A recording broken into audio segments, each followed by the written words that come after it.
Gilas Pilipinas, wala nga bang backup plan matapos ang nakakabiglang pag-atras ni Scottie Thompson sa FIBA OQT dahil sa injury? At sapat na kaya ang mahigit na isang linggong preparasyon ng ating national team para sa tsansang talunin ng Latvia at Georgia sa group stage? Pero bago natin pag-usapan yan, ay huwag po natin kalimutang mag-like at subscribe sa ating YouTube channel. Kahapon nga ay nagulat ang mga Gilas fans sa pag-backout ni Scottie Thompson sa Gilas Pilipinas para maglaro sa FIBA OQT dahil sa iniinda nitong back injury. Dahil nga sa biglaan itong nangyari ay nahihirapan ngayon ang mga Gilas coaching staff at SBP na maghanap ng papalit sa pwesto ng main point guard ng ating national team. Ayon nga sa naging report ng Spin ay mukhang malabo nang makahanap sila ng pamalit kay Scottie. Kaya aasa ngayon sina Coach Tim Cone, kana CJ Perez, Chris Newsome at Dwight Ramos bilang kanilang point guard para sa paparating na FIBA OQT. Ibig sabihin nito ay posibleng maglaro ang Gilas na merong 11 players lang sa lineup para sa tsansang makakuha ng spot sa Paris Olympics. Malaking kawalan talaga si Scottie para sa ating national team dahil mawawala ng natural point guard ang Gilas at siya lang din naman ang inaasahan ni Coach Tim Cone sa guard position dahil sa sobrang pamilyar na nito sa kanilang sistema at mga game plans. Kaya tingnan na lang natin kung magkakaroon ng direksyon ng bangka ni Coach Tim kahit wala ang kanilang numero 1 timon sa opensa. Hindi lang nga sa playmaking kundi mamimiss din ng Gilas ang rebounding capability at hustle ni Scottie sa loob ng court. Kaya ngayon nga ay sari-sari ang mga naging reaksyon ng Gilas fans sa social media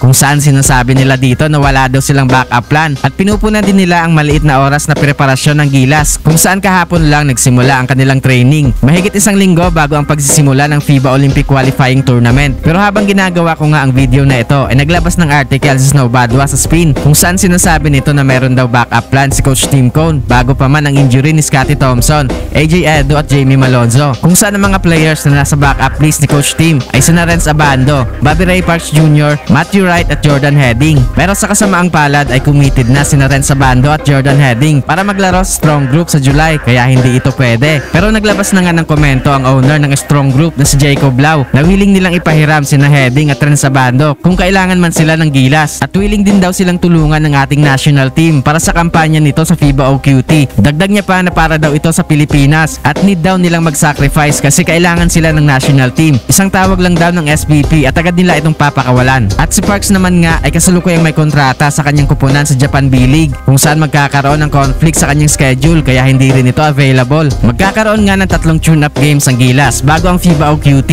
kung saan makakaharap nila ang Taiwan Mustangs at ang national team ng Turkey at Poland. Malaking tulong nga ang mga matchup na ito bilang paghahanda ng Gilas kontra sa mas malalakas na European team na Latvia at Georgia na unang makakaharap natin sa group stage. Dahil nga sa absence ni AJ Edu, Jamie Malonzo at Scottie ay mas lalong lumiit ang tsansa ng ating national team na makalusot sa susunod na round. Pero bilog pa din naman nga ang bola at alam naman natin ang kakayahan ni Coach Tim at ng kanyang mga players kung saan asahan natin na ibibigay nila ang lahat para bigyan ng magandang laban ang mga makakaharap nila sa FIBA OQT. Yun lamang po para sa video ito. Salamat sa panonood at huwag kalimutang mag-iwan ng like at i-share mo na din ang video na ito.